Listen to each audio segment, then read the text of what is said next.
तो सवाल आखिर यही उठता है कि कौन है प्रमोद कुमार, जो इस पूरे खेल का मास्टरमाइंड है। इतनी संपत्ति और करोड़ों रुपए कहां से आए और उसने कैसे अर्जित की।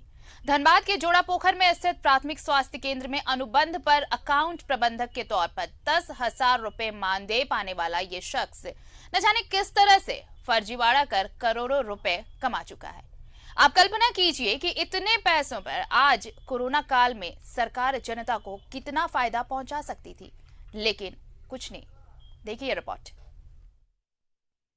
अनुबंध पर काम करने वाला कैसे बना करोड़पति, रातों रात कैसे बना आलीशान बंगलों का मालिक, हर 6-6 महीने में बदलता था अपनी कार, छुट्टियां बिताने विदेशों की करता था सैर।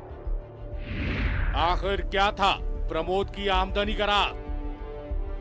अब हम बताएंगे आखिर किस तरह से स्वास्थ्य विभाग में कार्यरत एक कर्मचारी ने स्वास्थ्य विभाग में महा घोटाले को अंजाम दिया। धनबाद के झरिया के जोड़ापोखर में स्थित पीएचसी में प्रमोद उस समय के चिकित्सा प्रभारी के सहयोग से एनआरएचएम के तहत अनुबंध पर अकाउंट मैनेजर के रूप में जुड़ा। कम समय में ही प्रमोद उस समय के चिकित्सा प्रभारी शशि भूषण सिंह का चहेता हो गया। पीएचसी के लिए सामान की खरीदारी या फिर किसी को पैसा देना हो या फिर काम करने वाले स्टाफ का पेमेंट, सभी ट्रांजैक्शन पीएचसी अकाउंट से प्रमोद करता था। लेकिन उसी बीच उसने दिमाग लगाना शुरू किया और शुरू हुई इस महा घोटाले की पटकथा। प्रमोद ने बतौर अकाउंट प्रबंधक एनआरएचएम के तहत स्वास्थ्य विभाग को मिले 7 करोड़ रुपए गबन कर लिए, और गबन करने का तरीका भी अलग। कभी प्रमोद को नजदीक से जानने वाले पूरे मामले की जांच कर कार्रवाई की मांग कर रहे हैं। सारे पैसे स्वास्थ्य विभाग के अकाउंट से ही ट्रांसफर करता था और बोलता था मेरे घर पे दे दो, या मेरा जो घर बन रहा है वहाँ पे मिस्त्री को दे दो, या उसके कॉन्ट्रैक्टर को दे दो, मैं दे देता हूँ, या फिर तुम्हारे मेरे अकाउंट में ट्रांसफर करता हूँ। इस तरह से वो करता था बंदा। और जब इसकी जानकारी लगी अकाउंट अपडेट करने के बाद में पासबुक, तो जब उससे पूछा गया तो बोला कि उससे आपका कोई लेना देना नहीं है। कि यहाँ एंटी करप्शन ब्यूरो ने उस पर कार्रवाई की, उस पर सारा फर्जीवाड़ा पाया गया। सारे नियम कानून के तहत उसके और कई भी लोग उसमें शामिल थे, उसका भी उजागर हुआ, कई सिविल सर्जन वगैरह थे। बस यही मैंने जो किया कि मैंने अपना चाहा कि अपना और कुछ लोग जो शामिल थे, जो दोस्त थे, उनको न्याय मिले, तो ये मेरा ही दुश्मन बन बैठा है। इसने कई दुकानदारों को भी उसी तरह से पैसा दिया है। कई लोगों को पैसा देना होता था तो उसी का यूज करता था। इवन अपना टाटा स्काई भी रिचार्ज करता था तो उसी से करता था।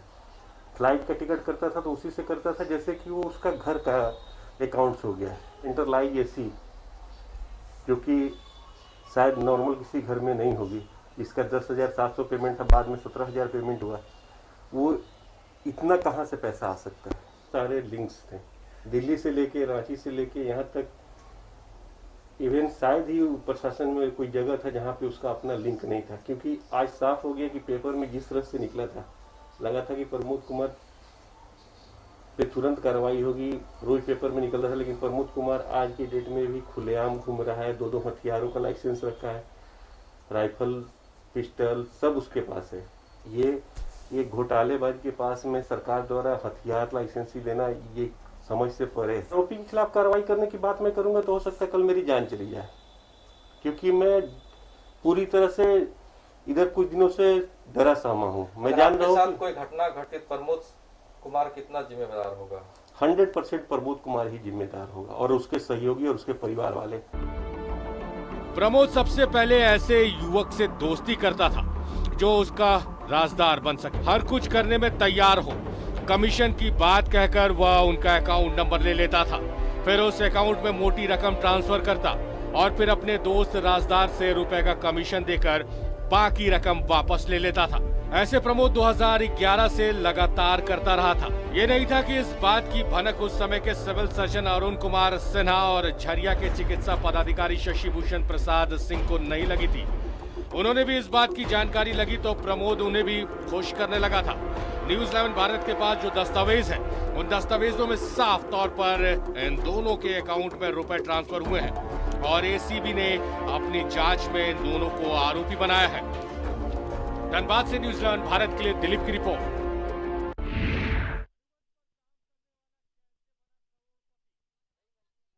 जुड़े हुए हैं, एक बार फिर से उनका रुख कर लेते हैं। दिलीप, देखिए ये रिपोर्ट, जो दूसरी रिपोर्ट हमने दिखाई, उसमें हमने ये दिखाया कि कैसे वो फर्जी अकाउंट का सहारा लेता था। वो कुछ युवकों को, ऐसे युवकों से दोस्ती करता था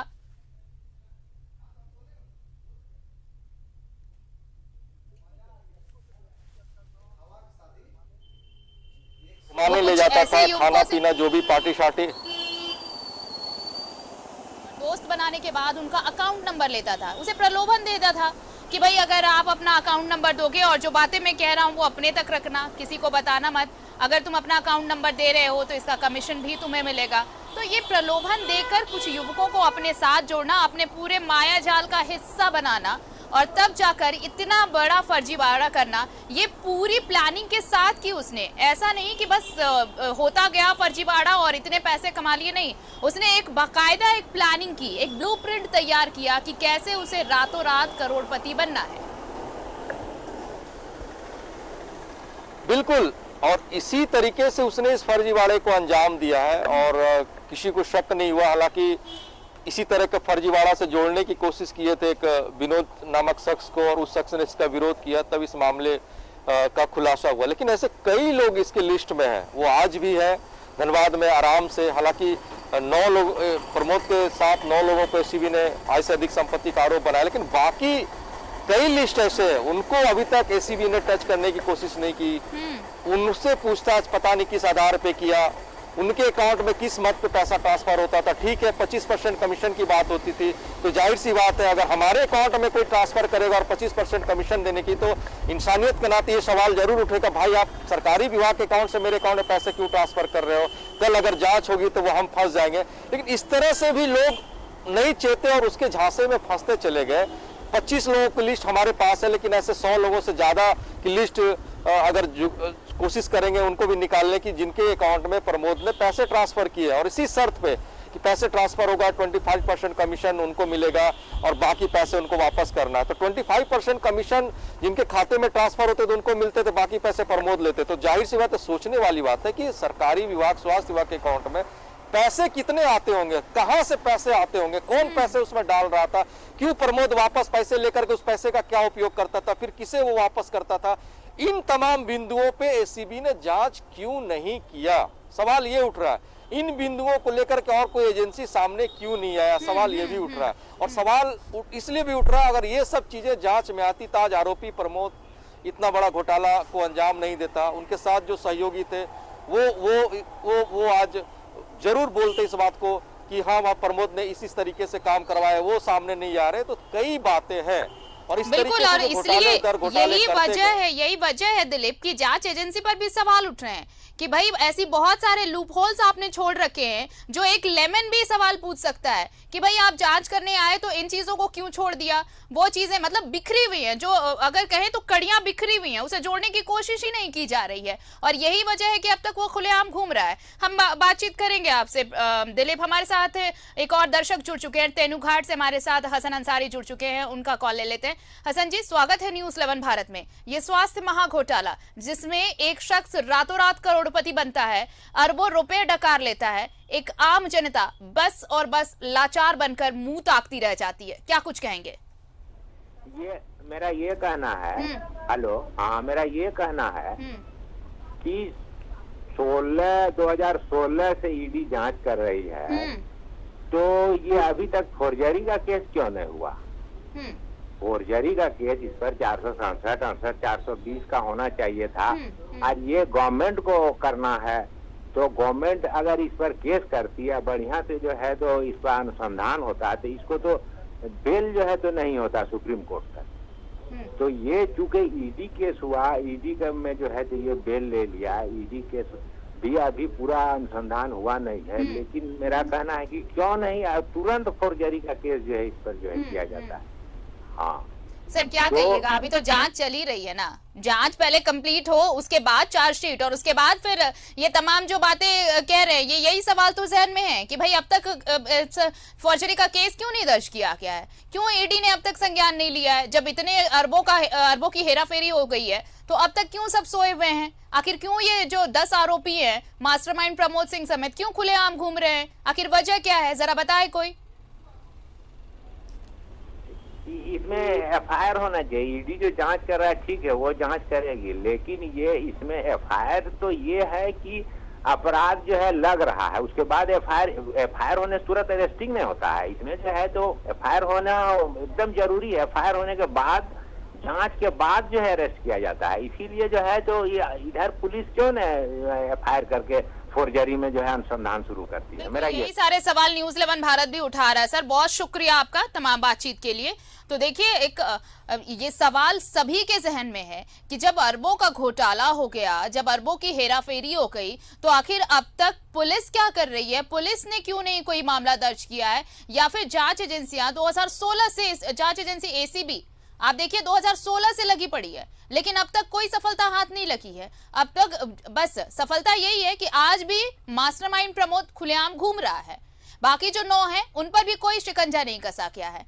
तो ऐसे में क्या भरोसा किया जाए? हमारे साथ दिलीप जुड़े हुए हैं। दिलीप देखिए, जिस पर चर्चा हम लोग कर रहे हैं पिछले आधे घंटे से, ये सवाल एक आम आदमी भी पूछ रहा है कि आखिर पुलिस ने एफआईआर क्यों नहीं की? अगर इतने बड़े घोटाले का मामला सामने आया था तो आखिर एफआईआर तो होनी चाहिए थी। एफआईआर होते किया जाता, उसके बाद जांच होती, और उसके बाद फिर जो चार्जशीट आते, उसके बाद जिनके नाम होते। ऐसे तो ये लोग आसानी से छूट गए हैं, बेल बॉन्ड भरा और निकल गए और आराम से घूम रहे हैं, कोई दिक्कत नहीं हो रही है इन्हें। यही मामला होता है। आय से अधिक संपत्ति का जो मामला अगर एसीबी ने दायर किया, इसके जांच लंबे चलते हैं और लंबी प्रक्रिया होती है। एसीबी भी ये जवाब देती है कि जांच चल रही है, तो जांच पे सवाल नहीं उठ सकते हैं। लेकिन सवाल हम इस तरीके से उठा सकते हैं कि आखिर वजह क्या बनी कि आप आय से अधिक संपत्ति के अलावा दूसरे मामले की जांच क्यों नहीं कर रहे आप? ट्रांजैक्शन को लेकर के जांच क्यों नहीं कर रहे आप? बिल्कुल, फर्जीवाड़े की भी जांच होनी चाहिए थी दिलीप। फर्जीवाड़ा, बहुत बड़ा फर्जीवाड़ा। आप किसी विभाग का अकाउंट इस्तेमाल नहीं कर सकते, आप उस अकाउंट के जरिए किसी दूसरे विभाग में ट्रांजैक्शन नहीं कर सकते, अपने पर्सनल अकाउंट में ट्रांजैक्ट नहीं कर सकते। इस बिंदु पर तो अब तक जांच ही शुरू नहीं हुई है, अब तक इस मामले पर तो संज्ञान ही नहीं लिया गया है। सिर्फ और सिर्फ पर्सनल प्रमोद सिंह के खिलाफ आय से अधिक संपत्ति का मामला चल रहा है, जबकि इसके अलावे बहुत ऐसे बड़े मामले हैं जिनमें इसे घेरा जा सकता है। बिल्कुल घेरा जा सकता है। ट्रांजैक्शन को लेकर के घेरा जा सकता है, सरकारी विभाग के अकाउंट में पैसे कहां से आते थे उसको लेकर के घेरा जा सकता है। कई सवाल कभी क्यों नहीं पूछे गए, स्वास्थ्य विभाग के महकमा से यहां से रांची तक के कभी सवाल नहीं पूछे गए, उस पर सवाल उठ सकता है। आखिर ये पैसे आते कहां से थे? कहीं हवाला कारोबार से तो प्रमोद नहीं जुड़ा हुआ था, विदेश से तो पैसे नहीं आ रहे थे, विदेशी फंडिंग तो नहीं हो रही थी उस अकाउंट में। उस अकाउंट से जुड़े दस्तावेज भी एसीबी ने नहीं खंगालने की कोशिश की। स्वास्थ्य विभाग के कर्मचारी को उससे बिल्कुल दिलीप से हमारा संपर्क थोड़ा कट गया है, हम लौटेंगे। दिलीप, हमारे साथ एक दर्शक जुड़ चुके हैं रांची से, संजीव हमारे साथ जुड़े हैं, उनसे लौटेंगे दिलीप आपके पास। हमारे साथ दर्शक जुड़े हुए हैं, संजीव है रांची से। संजीव, क्या कहेंगे इस महास्वास्थ्य घोटाले पर? आदमी कोरोना से मर रहा है। सर बहुत अच्छा रहेगा जब आप अपना टीवी मॉनिटर का ऑडियो कम कर देंगे तो आपकी आवाज स्पष्ट आएगी और हमारी आवाज आप तक स्पष्ट पहुंचेगी। बोल रहे हैं जो आदमी इतना कोरोना से मर रहे, कितना गरीब भूखा मर रहे हैं, है ना? ऐसा आदमी, घोटाला वाला आदमी का तो कोई जांच नहीं, कुछ नहीं, सीधा गोली मार देना चाहिए। वो सुखी रहेगा, घोटाला करके अपना खुश रहेगा, उसका परिवार खुश रहेगा, बाकी परिवार मरे। बाकी जो मर रहा है लोग को नहीं देख रहा है, कितना गरीब भूखा मर रहा है हम लोग का झारखंड में, समझ रहा हूँ। ऐसा आदमी को तो कोई जांच नहीं, कुछ नहीं, सीधे गोली मार देना चाहिए सरकार को। चलिए बहुत बहुत शुक्रिया आपका संजीव हमारे साथ जुड़ने के लिए। तो यह गुस्सा है, एक आक्रोश है जो दिखता है आम जनता के मन में कि इतने अरबों रुपए का घोटाला कर लिया गया। वो पैसे थे जो जनता अपने गाड़ी खून पसीने की कमाई जो टैक्स देती है सरकार को, उन पैसों को हड़प लेना, उन पैसों को देखिए कैसे ये उन पैसों से रातों रात करोड़पति बन गया। अगर आज वो पैसे विभाग के पास होते तो शायद कोयलांचल की तस्वीर कुछ और होती, स्वास्थ्य महकमे की तस्वीर कुछ और होती। जिन 2-4 पैसों के लिए भी स्वास्थ्य विभाग तरसता रहा, उन पैसों के लिए तरसना नहीं पड़ता। इतने फंड होते कि बहुत सारे इंतजामात किए जा सकते थे, कईयों की जिंदगी बचाई जा सकती थी।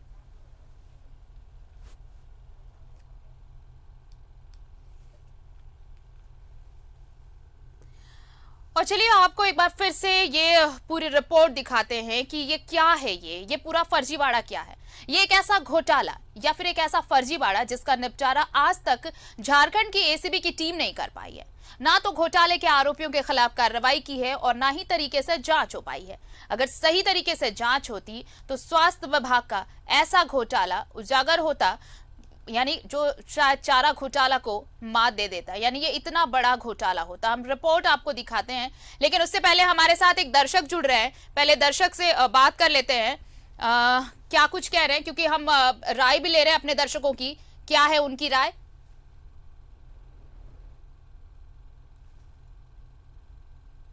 एक दर्शक हमारे साथ जुड़े हैं धनबाद से, संकेत हमारे साथ जुड़ रहा है। संकेत, इस स्वास्थ्य महाघोटाला पर आपने पूरी रिपोर्ट देखी, सुना आपने, और आप देख रहे हैं कि क्या कुछ, कैसे कोई रातों रात करोड़पति बन गया, कुछ कहना चाहते हैं?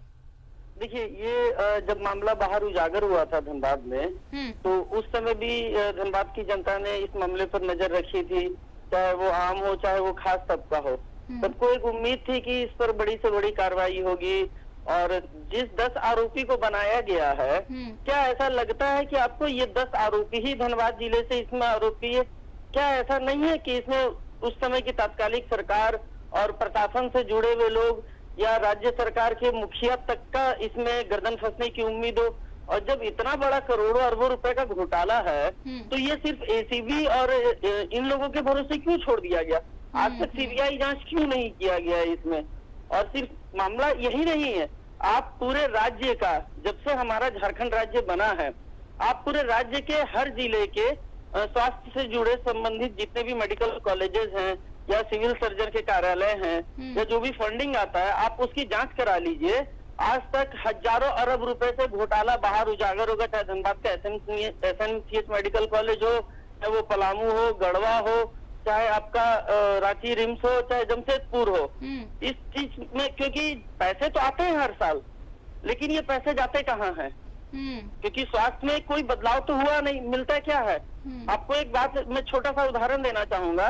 पिछले साल 13 मई को राज्य सरकार ने राज्य के 5 जिलों में पैसे जारी किए थे, जो थैलेसीमिया और सिकल सेल एनीमिया के बच्चों के लिए मेडिसिन खरीदाने थे, जिसमें धनबाद एसएनएमसीएच मेडिकल कॉलेज को 17 करोड़ रुपए जारी किए गए थे। तो उस पैसे से धनबाद एसएनएमसीएच मेडिकल कॉलेज में यहाँ के सुपरिटेंडेंट और स्वास्थ्य से जुड़े लोगों का कहना है कि ये मेडिसिन थैलेसीमिया बच्चों को सिप्ला का डेजीरोक्स 500 जो चलता है, जो बच्चों का आयरन कंट्रोल करने के लिए, आज तक इन्होंने टेंडर किया है, मेडिसिन नहीं मिल रहा है। एक मेडिकल कॉलेज के सुपरिटेंडेंट का कहना है ये। तो आखिर साल भर से ये पैसे पड़े हुए हैं, इससे बच्चों की मौत, और आखिर वो पैसा कल जाएगा कहाँ? 2 साल बाद पब्लिक तो भूल जाएगी जी, लेकिन कहीं ना कहीं इस पैसे का मिसयूज होता है। साल भर से पैसे जिस मेडिसिन के लिए आए हैं, वो मेडिसिन के लिए पैसे अस्पताल के अकाउंट में पड़े हुए विभाग के, उस पैसे से कहीं ना कहीं तो यूज होता है। घोटाले को बढ़ावा यहीं से मिलता है, जब राज्य सरकार पैसा भेजती है, स्वास्थ्य विभाग एक मेडिकल कॉलेज को पैसा भेजती है, तो उसमें एक टाइम पीरियड होना चाहिए कि इस टाइम पीरियड में आपको इस चीज के लिए खरीदारी करनी है। अगर आप नहीं करेंगे तो आप पर कई कार्रवाई की जाएगी, आपको सोकोज किया जाएगा। या फिर ये पैसे सरेंडर करने होंगे, ये कुछ चीजें बंदिशें लगानी होंगी, मॉनिटरिंग करनी होगी, तभी जाकर ये चीजें दुरुस्त हो पाएंगी। बहुत बहुत शुक्रिया संकेत हमारे साथ जुड़ने के लिए। तो धनबाद से ये दर्शक थे। ये भी वाजिब सवाल है कि अगर मेडिकल कॉलेजेस को सरकार फंड मुहैया कराती है, अगर स्वास्थ्य महकमे में इस तरह से पैसे बांटे जाते हैं चीजों को दुरुस्त करने के लिए, तो उन पैसों के खर्च के लिए भी एक समय सीमा तय की जानी चाहिए, साथ ही मॉनिटरिंग होनी चाहिए। चलिए, ये सब चीजें चलती रहेंगी। हम आपको वो रिपोर्ट दिखाते हैं कि कैसे एक अनुबंध कर्मी रातों रात करोड़पति बन गया, और एसीबी सालों से जांच कर रही है, लेकिन अब तक ये जांच पूरी नहीं हुई है। और अगर सही से जांच होती तो ये घोटाला चारा घोटाले से भी बड़ा घोटाला हो सकता था। देखिए ये रिपोर्ट। स्वास्थ्य विभाग का महाघोटाला। स्वास्थ्य विभाग के अकाउंट का होता था इस्तेमाल, करोड़ों नहीं अरबों रुपयों का हुआ ट्रांजैक्शन। हर ट्रांजैक्शन पर होता था कमीशन का खेल। 2012 से चल रहा था खेल। स्वास्थ्य विभाग को भनक तक नहीं लगी। 10 वर्षों से कभी नहीं हुआ स्वास्थ्य विभाग के अकाउंट का ऑडिट। कोयला की राजधानी धनबाद में वैसे तो बहुत से फर्जीवाड़े और घोटाले हुए हैं, लेकिन इस बार घोटाला नहीं, महाघोटाला कहेंगे तो बेहतर रहेगा। इस काले कारनामे का कभी खुलासा नहीं होता अगर मास्टरमाइंड प्रमोद सिंह के घर में 2016 में एसीबी ने छापेमारी नहीं की होती। 2017 में धनबाद के सरायढेला थाना क्षेत्र के सहयोगी नगर में स्थित बने आलीशान घर में जब छापेमारी शुरू हुई तो एसीबी की भी होश उड़ गए। इस छापेमारी में आरोपी प्रमोद के घर से 2 किलो 500 ग्राम सोने के जेवरात, 250 ग्राम हीरा भी बरामद हुआ था। इतना ही नहीं, तस्वीर में दिख रहा है यह आलीशान मकान की लागत भी लाखों में नहीं, लगभग 7 करोड़ रुपए से ज्यादा की है। जी हां, 7 करोड़ से ज्यादा। और छापेमारी के बाद एसीपी ने प्रमोद के खिलाफ आय से अधिक संपत्ति का मामला 40/16 दर्ज भी किया था, लेकिन इस मामले में न्यायालय से प्रमोद ने जमानत ले ली। धनबाद से न्यूज़ 11 भारत के लिए दिलीप की रिपोर्ट। हम धनबाद जिले के सहयोगी नगर में है और सहयोगी नगर में वही प्रमोद कुमार के घर के सामने खड़े, आप मेरे पीछे देख सकते हैं, यही प्रमोद कुमार का घर है। और इसी घर पे 2016 में एसीबी की टीम ने रेड मारी थी, जो शिकायत मिला था कि इन्होंने स्वास्थ्य विभाग के अकाउंट से कई करोड़ों रुपए नहीं बल्कि अरबों रुपए का घोटाला हुआ, दूसरे के अकाउंट में ट्रांजैक्शन हुआ। और उसकी शिकायत मिलने के बाद जब एसीबी ने छापामारी की थी तो उस वक्त कई ज्वेलरी बरामद हुए थे, हीरे भी बरामद हुए थे। हालांकि इस मामले को लेकर के एसीबी की टीम अभी तक किस निष्कर्ष पे पहुंची है ये एसीबी के पदाधिकारी बता पाएंगे, लेकिन 2016 से ये मामला लंबा चल रहा है। और फिर से एक बार फिर इस मामले में जो पीड़ित पक्ष है उन्होंने डीजीपी को एक पत्र लिखा है और उसमें जाल माल की सुरक्षा का आरोप लगाते हुए पत्र लिखा और खास करके इस पूरे मामले को जांच करने की बात कही। और ये जो घोटाला हुआ इसमें सिर्फ प्रमोद सिंह ही नहीं बल्कि इसके साथ साथ कई 20 ऐसे लोगों का नाम भी जुड़ा है जिनके खाते में सीधे तौर पे रुपए राशि ट्रांसफर किए गए हैं। और उस मामले को लेकर के जांच किस दिशा में बढ़ेगी ये देखने वाली बात होगी। लेकिन कह सकते हैं अगर ऐसे जिस तरह से कोरोना काल चल रहा है और झारखंड में भी कोरोना महामारी का रूप ले चुका है, ऐसे में स्वास्थ्य विभाग का अगर घोटाला नहीं होता तो शायद आज कोरोना से लड़ने के लिए स्वास्थ्य विभाग के पास कई करोड़ रुपए होते और स्वास्थ्य विभाग कोरोना से अच्छे तरीके से लड़ते, स्वास्थ्य विभाग अपने इंफ्रास्ट्रक्चर को डेवलप करते। और सिर्फ प्रमोद कुमार ही नहीं, प्रमोद कुमार के साथ साथ 20 ऐसे लोगों के नाम भी एसीबी ने दर्ज किए थे। और एसीबी के कार्रवाई के बाद कई जिले के स्वास्थ्य विभाग के पदाधिकारी के ऊपर कार्रवाई हुई, कई निलंबित भी हुए और कई अभी निलंबित होकर घूम रहे हैं और खुलेआम घूम रहे हैं। उनके खिलाफ कार्रवाई नहीं होना एसीबी के ऊपर सवाल खड़ा होता है। और ऐसे में इस तरह के जब मामले सामने आते तो इसमें राज्य सरकार को भी गंभीर होना चाहिए था, वरीय जो एजेंसियां हैं उनसे जांच करानी चाहिए थी, लेकिन ऐसा कुछ हुआ नहीं है। हालांकि अब देखने वाली बात होगी किस तरह से इस खबर को किस तरह से राज्य सरकार लेती है, किस तरह से एसीबी लेती है और आने वाले समय में किस तरह से कार्रवाई करती है। सिर्फ यहाँ से नहीं, इसके तार देश के कई जिलों से भी जुड़े हुए और सिर्फ एक बंगले की बात नहीं है, ऐसे करीब 20 बंगले धनबाद में, धनबाद के बाहर बेंगलोर में है, बड़े बड़े शहरों में भी कई करोड़ रुपए की संपत्ति अर्जित की है। आखिर इसका जांच क्यों नहीं हुआ? जांच सही तरीके से होता तो ये पता चल जाता कि इतने जो घोटाले हुए हैं या फिर रुपए का जो ट्रांजैक्शन हुआ है, रुपए कहां से आए थे, किस मद में आए थे और किस तरीके से खर्च किए गए। तो अब ये पूरा मामला राज्य सरकार एसीबी के ऊपर निर्भर करता है कि इस पूरे मामले को कैसे जांच करते हैं और कैसे आगे बढ़ाते हैं। अपने सहयोगी अभिषेक के साथ दिलीप कुमार, न्यूज़ 11 भारत, धनबाद। और चलिए हमारे साथ एक और दर्शक धनबाद से जुड़ चुके हैं। स्वास्थ्य महाघोटाला की पूरी रिपोर्ट हमने दिखाई और हमारा ये खबर दिखाने के पीछे हमारा मकसद बस इतना था कि लोग ये समझे कि उनकी गाढ़ी कमाई कैसे एक इस तरह से एक आम इंसान के जो विभाग के कर्मचारियों के बीच घुसता है, महकमे में अपनी पैठ बनाता है और रातों रात करोड़पति भी बन जाता है। और आम जनता सिर्फ इस इंतजार में होती है कि आखिर जांच कब पूरी होगी और कब उसे सजा मिलेगी। क्या कुछ कहेंगे? देखिए, जैसा कि आप लोग प्रोमो भी दिखा रहे थे, इसका प्रोमो भी हम लोगों ने देखा था। और इस प्रमोद सिंह का मामला जो है धनबाद में, ये एक मामूली मतलब समझिए कि अकाउंट का ये देखने वाला, वो भी अनुबंध पर, और उसके बाद इतना बड़ा घोटाला करके इतना आगे बढ़ता है। और एसीबी सिर्फ और सिर्फ FIR भी करती है या किसी का नाम भी देती है और सिर्फ दे करके बैठ जाती है। ये सबसे बड़ी बात है कि सिर्फ दे करके बैठ जाती है और उसके बाद जो है अभी तक मतलब इसमें किसी तरह की कोई कार्रवाई नहीं, सिर्फ आय से अधिक संपत्ति का मामले का दर्ज करके और चुपचाप बैठ जाना। ये सबसे बड़ी बात है कि कहीं न कहीं उंगली एसीबी पर भी उठता है। और एसीबी को इस पर विशेष ध्यान देना चाहिए और इसको जांच को पूरी करके जो भी इसमें शामिल है वैसे लोग, एक से प्रमोद सिंह ही नहीं, प्रमोद सिंह के अलावा भी इसके मैंने साथ में संलग्न हमको लगता है कि सैकड़ों लोग इसके साथ शामिल होंगे जो कि इस महा घोटाले में उसके साझेदार हैं।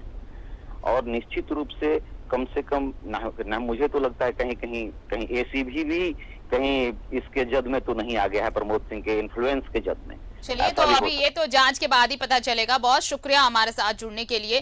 तो देखिए, जांच में तो सवाल उठेंगे भाई, इतने सालों से जांच चल रही है और जांच के नाम पर महज खानापूर्ति है, अब तक कोई कार्रवाई नहीं हो पाई है, बस जांच चलती जा रही है। इस पूरे मामले को हमने दिखाया और न्यूज़ 11 भारत अक्सर जो जनता से जुड़े मुद्दे हैं वो दिखाता रहा है और इस खबर को दिखाने के पीछे भी हमारा मकसद बस यही था कि जनता की गाढ़ी कमाई जो इस्तेमाल की जानी थी जनता के लिए, वो एक शख्स आता है और अपना पूरा नेक्सस तैयार करता है और रातों रात करोड़पति बन बैठता है और अरबों का घोटाला कर डालता है, लेकिन जांच के नाम पर महज कागजी खानापूर्ति अब तक चल रही है। हमारे साथ सहयोगी दिलीप भी जुड़े थे। दिलीप, बहुत बहुत शुक्रिया आपका हमारे साथ जुड़ने के लिए और तमाम बातचीत के लिए। तो 2012 से ये खेल चल रहा था लेकिन भनक किसी को नहीं लगी। 2016 में एसीबी ने पहली बार छापेमारी की और उसके बाद जांच आज तक चल रही है। उम्मीद की जानी चाहिए कि ये जांच का दायरा बहुत जल्दी सिमटेगा, रिपोर्ट जल्द तैयार होगी और जो गुनहगार है, जो मास्टरमाइंड है और उसके जो सहयोगी हैं, उनकी गिरफ्तारी जल्द से जल्द होगी। इस बुलेटिन में इतना ही। नमस्कार।